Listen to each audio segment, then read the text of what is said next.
Praise God. Praise God. God is good all the time and all the time. God is good. Praise God. Praise God. Isang mapagpahalang araw po sa bawat isa. Sa pagkakataong ito, tayo po ay dudulog, lalapit sa ating Diyos na buhay ng may pananampalataya na kung saan may dalawa o tatlo na nagkatipon sa kanyang ngalan. Naroon siya sa kanilang kalagitnaan. Sa araw na ito, tayo po ay dudulog sa Panginoon sa ngalan ng bayan ng Sagnay sa probinsya ng Camarines Sur. Ating hihilingin na maitatag ang altar ng ating manunubos sa bayan ng Sagnay. May budag sa atong mga kaigsuunan diha sa Visayas ug sa Mindanao. Bisan pa katong atong mga kaigsuunan nga anaa sa Luzon ug sa laing nasod.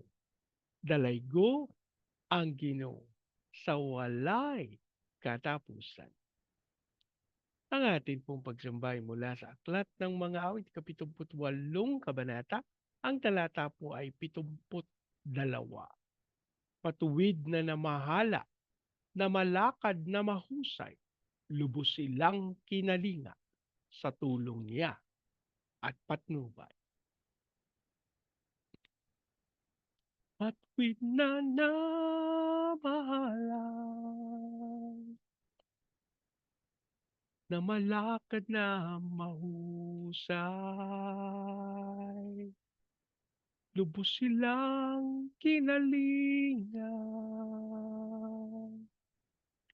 sa tulong niya at patnubay. Matuwid na mahala, na malakad na mahusay. Lubos silang kinalinga sa tulong niya at patnubay. Manaming Diyos na makapangyarihan sa lahat, kami po'y nagpapasalamat sa pagkakataon na minsan pang makadulog at makalapit sa iyong banal na harapan. Ama, kami po'y nagpapakumbaba, humingi ng tawad sa lahat naming pagkakasala at ang aming panalangin ng banal na dugo ng aming manunubos ang siya maglinis at pumaw sa lahat naming karumihan. At sa oras na ito aming idinudulog sa iyo ang bayan ng Sagnay sa probinsya ng Camarines Sur. Ang aming panalangin ang lahat ng altar at lahat ng kasunduan na ginawa sa bayan ng Sagnay nang hindi ayon sa pangalan ng aming manunubos ay mapawalang tig sa pangalan. Aming panalangin sa pangunguna ng iyong Santong Espiritu, maitatag ang altar ng aming Panginoong Hesukristo sa bayan ng Sagna. Maraming salamat po ang aming pag-asa at tinugon nyo at tinanggap namin ang aming panalangin sa pangalan ng aming Panginoong Hesus. Amen. Amen. Amen. Amen. Amen. Amen. Amen. Amen. Praise God. Praise God. Ang atin pong pagbulay ay mula sa Aklat ng Genesis, 35 kabanata. Ang talata po ay 4. Binigay nila kay Jacob ang kanilang mga Diyos-Diyosan at ang suot nilang mga hikaw. Ang lahat ng ito'y ibinaon ni Jacob sa tabi ng malaking punong malapit sa Shechem. Ang Diyos po ang magpala ng kanyang buhay at makapangyarihang salita. Sa bahagi pong ito ng banal na kasulatan ay ating matutunghayan kung paanong ipinagkatiwala nung mga kasama ni Jacob ang kanilang mga Diyos-Diyos at ang suot nilang mga hikaw. Alam niyo po, isa sa kadahilanan o ito yung tunay na kadahilanan kung bakit sila hinabol ng kanyang biyenan na si Laban, dahil sa may kumuha nung kanyang Diyos-Diyosan, ano, at lingid sa kaalaman ng ni Laban, ano, at ni Jacob na ang nagtago, ang kumuha ng Diyos-Diyosan ay walang iba kundi si Raquel, ang pinakamamahal ni Jacob. Alam niyo mga kapatid, may mga pagkakataon na lingid sa ating kaalaman, naku, ang mga bagay na marapat, yun pang ating mga minamahal sa buhay.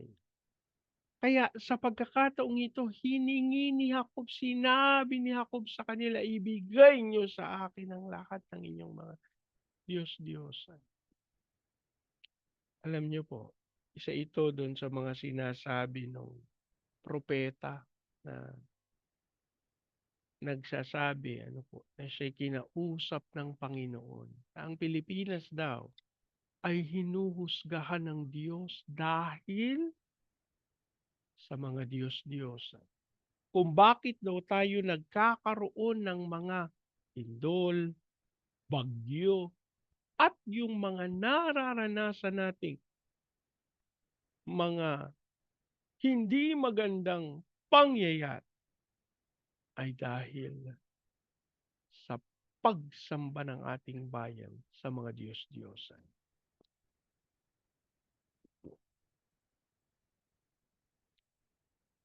Isa pong katotohanan, sinabi ng banal na kasulatan ng ating Panginoon ay seloso. Ayaw niya na may ibang Diyos na sasambahin maliban sa Kanya. Bernie, hindi naman mga Diyos to. Mga, hindi nga ribulto ang tawag nila kahit na mga ribulto, no? Mga ano to, remembrance. Para lang itong picture ng nanay mo na nawala na. Di ba? Ikaw may picture ka ng nanay mo na nawala? Oo. Pero hindi ko iniilawan. Hindi ko sinisindihan ng kandila. Hindi ko nilalagyan ng sampagita. Mga kapatid, aminin natin, angkinin natin na yung paggalang na itinuturing natin ay pagsamba para sa mga Diyos-Diyosan. At hindi po ito kalooban ng Diyos.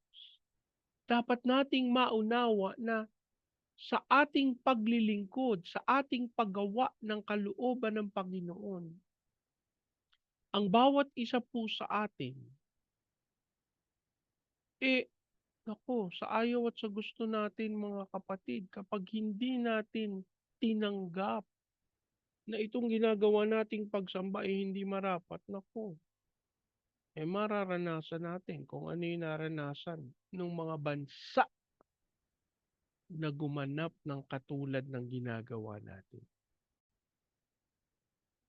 Maliwanag po yung pagsamba na ginagawa natin, yung mga pagpipista.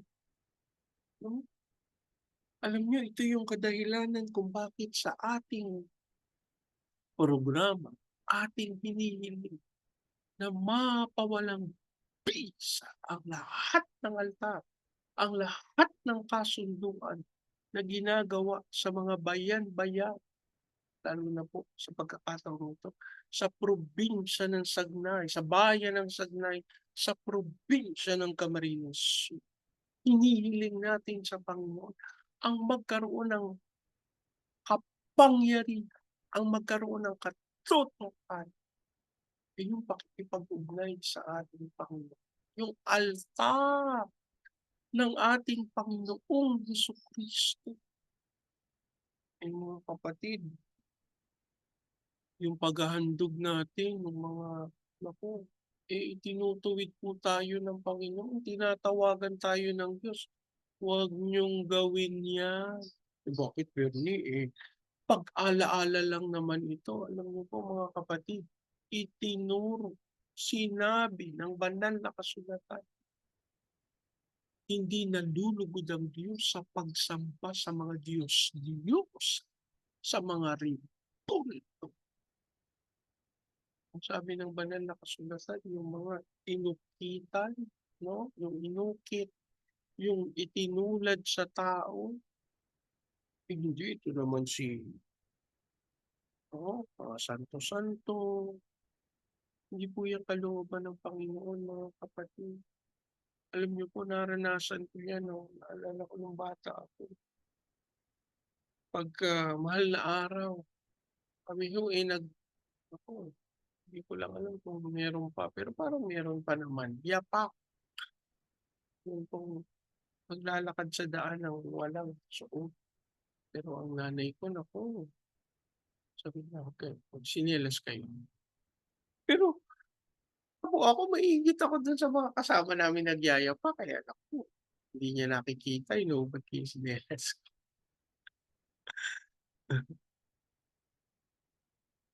Naranasan ko po.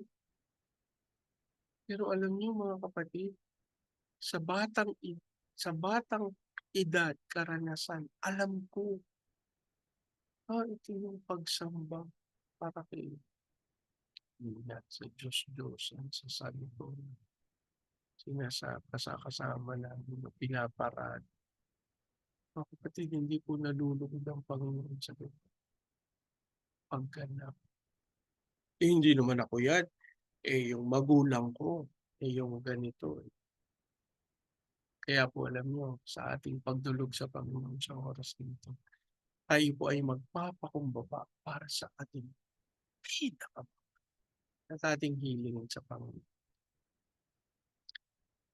Kanya tayong patawarin, kanya tayong linisin, at ihatid sa pagkaunawa ang ating buong sambayan, ang ating buong sambayanan. Inalangin tayo. Manaming Diyos na makapangyarihan sa lahat. Sa pagkakataon ito, amin pong itinatalag ang aming mga sarili bilang kinatawan ng aming pinakamamahal na bayang Pilipinas.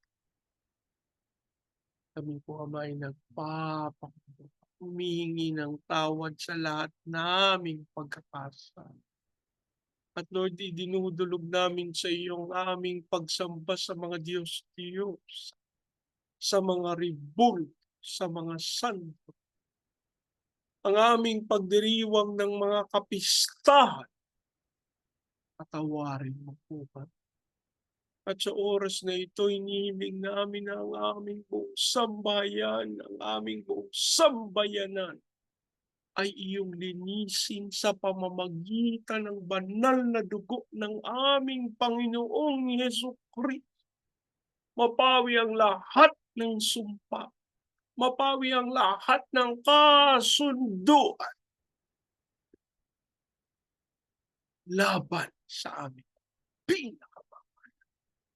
Nababatid mo, Panginoon, ang lahat ng pagsambang ito, lahat ng pagpipistang ito na hindi ayon sa iyong dakilang kalooban. Kaya't ang aming panalangin, kami linisin, kami yakapin, kami, Panginoon, ay ipagsama sa iyo.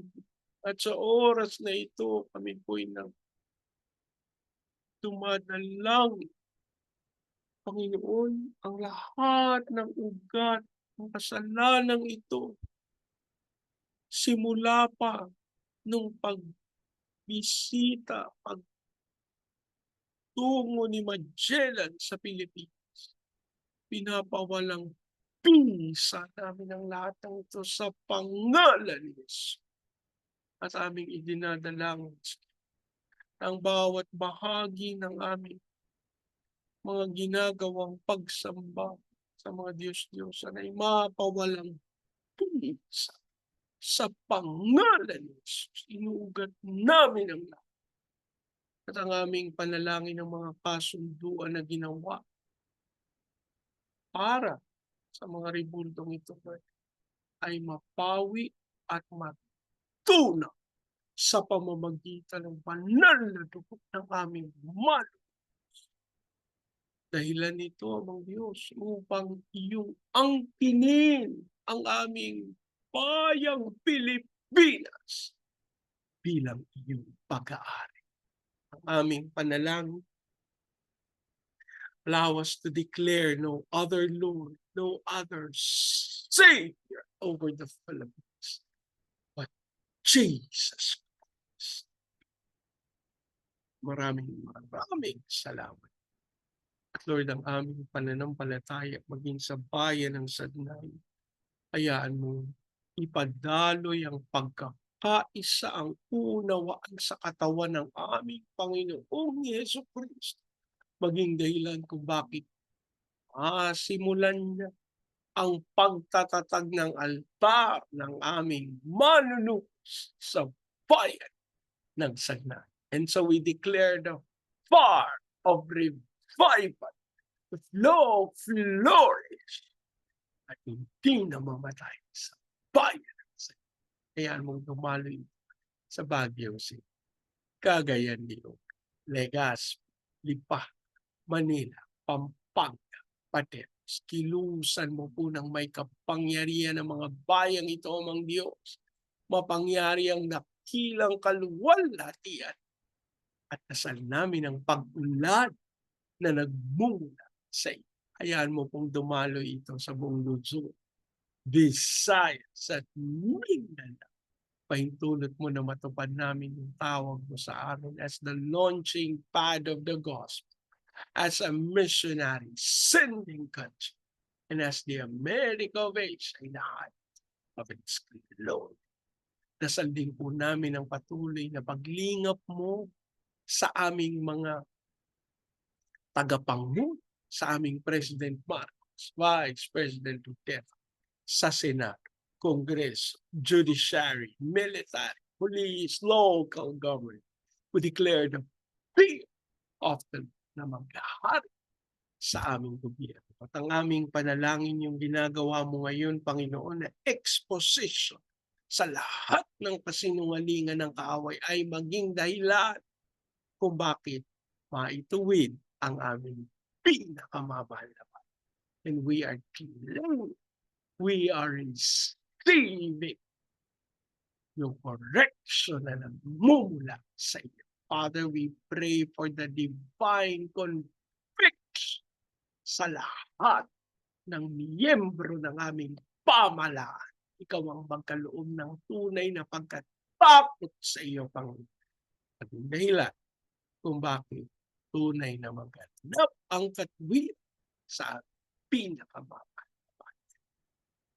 Lord, you also pray sa mga misyonero namin sa iba't ibang panig na daigdig. Ikaw pong gumabay, mag-ingat, magkaloob ng kalakasan upang kanilang ganapin ang iyong dakilang kalup. As you also pray sa aming mga training agencies, katulad po ng Main Lifeline, Asian Center for Missions, Elijah House Philippines, Church Renew, Asia Pacific International Institute Studies. Ikaw pong magkaloob ng mga ministeryong ito upang magtagumpay sila sa pagganap ng dakilang kalooban.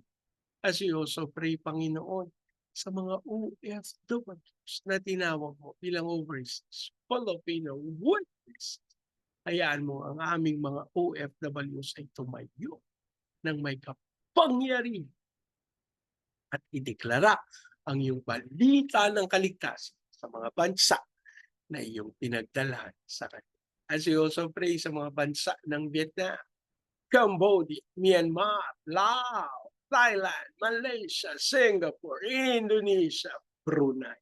Dasal namin ang apoy ng Santong Espiritu na bumaba sa mga iglesia at patuloy na manalasa ng may kapangyarihan upang ihatid ang iyong balita ng kaligtasan. Even pray for Hong Kong, Macau, Taiwan. Lord, ang iyong kaluwalhatian ang dumaloy ng balang katulad. Gayun din po, Panginoon, sa Japan, China, South Korea, North Korea, Russia, Brazil, at America. We declare the fire of revival sa mga bansang ito. As we also claim your peace over Israel. Maraming salamat po. Ang aming pag-asa tunay, tinugon at tinanggap namin ang aming panalangin sa pangalan ng aming Panginoong Hesus. Amen. Amen. Amen. Amen. Amen. Amen. Amen. Amen. Amen. Praise God. Praise God. Lagi po nating tatandaan sa anumang pagsubok, problema, kahirapan, sakit, karamdaman. Tayo'y dudulog, lalapit, tatawag sa Panginoon dahil sa Diyos walang imposible. Sa pagkakataong ito, atin po sasalitain ang pagpapala sa inyo at sa inyo sa bahay. I declare the everlasting love of the Father. I declare the unending blessings of the Son. I declare the sweet, sweet, sweet fellowship of the Holy Spirit now and forever. I declare this new house and not with bark, with a new faith, and with a flourishing business. In Jesus. Amen. Amen. Amen. Amen. Amen. Amen. Amen. Amen. Praise God. Praise God. Hanggang sa susunod po, sama-sama natin ideklara, Pilipinas, God bless you big time. And so we declare, to God be all the glory. In Jesus. Amen. Amen. Amen. Amen. Amen. Amen. Amen. Praise God. Praise God.